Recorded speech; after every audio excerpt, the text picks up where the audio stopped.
Rachetez le temps car les temps sont mauvais. La première chose que je voudrais dire concernant le temps, c'est que le temps est la plus grande des richesses dont puisse disposer un homme. Pourquoi est-ce que j'estime que le temps est la plus grande des richesses? Vous savez, même si vous arrivez d'avoir 1 milliard aujourd'hui, il vous faut au moins un peu de temps pour dépenser les milliards. Peu importe ce que tu as, ce que tu possèdes, si tu n'as plus le temps de le faire, ça ne te servira à rien. Le temps est un dictateur.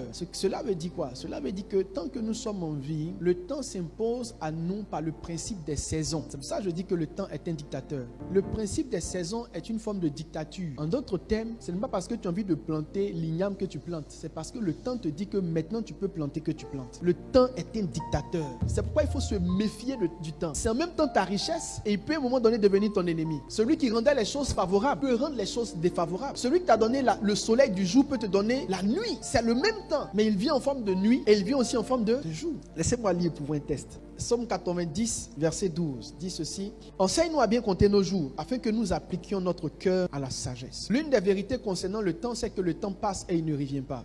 Vous avez des projets à cœur et vous ne passez pas à l'action. Le temps qui passe ne reviendra pas. Il dit rachetez le temps car les jours sont mauvais. Qu'est-ce que les jours mauvais nous permettent de comprendre? Je vais lire pour vous quelques textes. Ecclésiaste 7,14 dit: au jour du bonheur sois heureux, mais au jour du malheur réfléchis. Les jours mauvais nous permettent de réfléchir. Chacun de nous peut passer par un mauvais jour. Un mauvais jour, c'est un temps de difficulté, c'est un temps de crise, un temps de souffrance, un temps de galère, peu importe, un temps de maladie. Mais la Bible dit qu'une fois que tu commences à traverser le sentier des mauvais jours, l'attitude qui convient, c'est la réflexion. Pourquoi la Bible dit qu'on doit réfléchir au temps des mauvais jours? Parce que celui qui n'a pas réfléchi pendant les temps de malheur va revivre le malheur. Jean 9,4: il faut que je fasse, tant qu'il est jour, les œuvres de celui qui m'a envoyé. La nuit vient où personne ne peut travailler. Les mauvais jours ouvrent tes yeux sur les choses que tu aurais dû faire, que tu n'as pas fait au bon moment. Les mauvais jours ouvrent tes yeux sur toutes les opportunités que tu as perdues.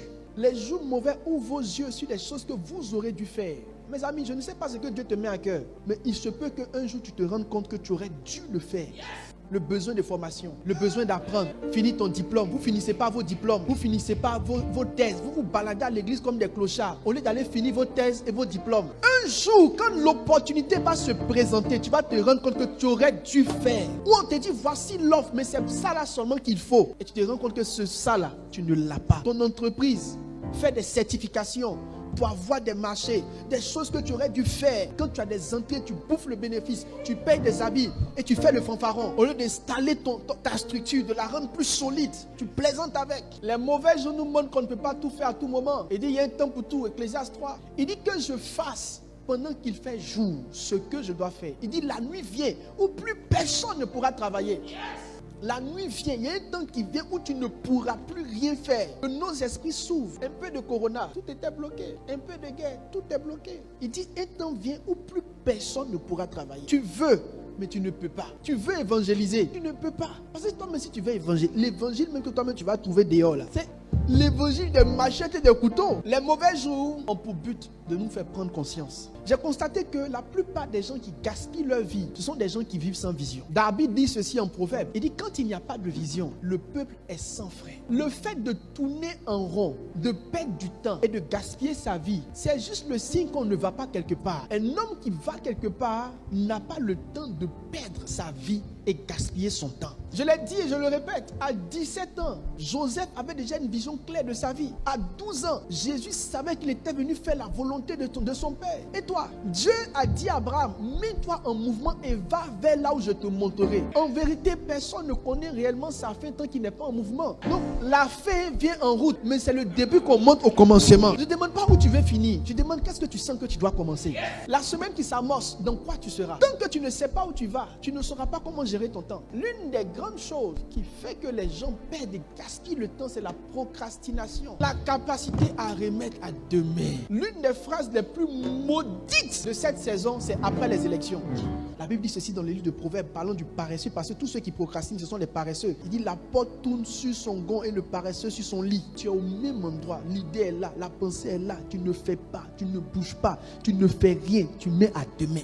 Après les élections, en 2021, en 2022, en 2023. Et j'ai compris que la procrastination crée un autre élément qui fait perdre beaucoup de temps que j'appelle la lenteur. Ne soyez pas lent. Le roi Josaphat a dit à ses amis, dit pourquoi vous avez tardé pour réunir les matériaux pour la construction du temple. Mes amis, le retard peut annuler une vie. Écoutez, quand Satan ne peut pas vous empêcher de faire, il va au moins se débattre pour vous ralentir. Parce qu'il sait qu'une personne qui est ralentie n'est pas différente d'une personne qui n'a pas fait. Mes amis, maison inachevée, c'est inachevé. Donc si un jour de rendre compte, Dieu vient et que tu as essayé de faire mais que la maison est inachevée, c'est comme si tu n'as rien fait. Donc si Satan ne peut pas t'empêcher d'aller dans le sens des choses de Dieu, il peut au moins te rendre lent.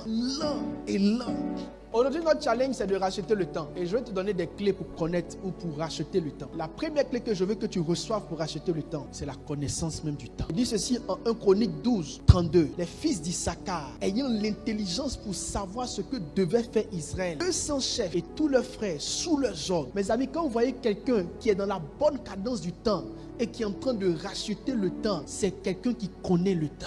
Nous sommes dans une très bonne saison. Je n'ai jamais vu quelqu'un qui court dans le temps sans que Dieu n'ait ouvert ses yeux sur les choses. Mes amis, lisez la Bible et voyez. Les temps les plus favorables de sémence, c'était les temps difficiles. La Bible dit que Isaac sema dans le temps de sécheresse. La Bible dit qu'il sema et il moissonna le centuple. La lecture que les gens font du temps, c'est que quand tout semble difficile, il faut se cacher. Oh, les plus grandes opportunités se révèlent quand tout semble difficile. Lisez les temps. Dieu travaille dans l'adversité. Quand tu es dans une saison où tu as beaucoup d'adversité, c'est le bon temps. L'un des grands secrets pour rattacher le temps, c'est de courir.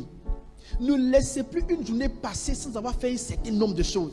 Écoutez, une personne court lorsqu'elle met une emphase sur chaque jour. Aujourd'hui, il y a une phrase que je me suis gardée à l'esprit. Chaque fois que je dois dormir, je me demande qu'est-ce que j'ai fait de ma journée. Mes amis, tous ceux qui avancent ont une pression mentale qu'ils se mettent régulièrement. Ne marchez plus, courez. Soyez enflammés. Donnez-vous des objectifs. Soyez embrasés. Courez. Qu'est-ce qui te fait courir? C'est ce que tu vois. Voyez des choses qui vous dépassent. Essayez d'atteindre ces choses. Une chose est sûre, courez. Comment vous devez racheter le temps? Servez Dieu. Servir Dieu, c'est racheter le temps. Il y a une grande chose dans laquelle la plupart des hommes se trompent. Les hommes ont une tendance naturelle à remettre à demain le service de Dieu. Beaucoup de personnes sentent dans le cœur qu'ils doivent faire quelque chose pour glorifier le Seigneur. Aujourd'hui, chacun, un peu comme dans la parabole des noces, non, je suis occupé, j'ai acheté des bœufs, je viens de me marier, je ne pourrai pas répondre. Il y a un temps qui vient où vous ne pourrez pas servir Dieu. Servez Dieu aujourd'hui et maintenant.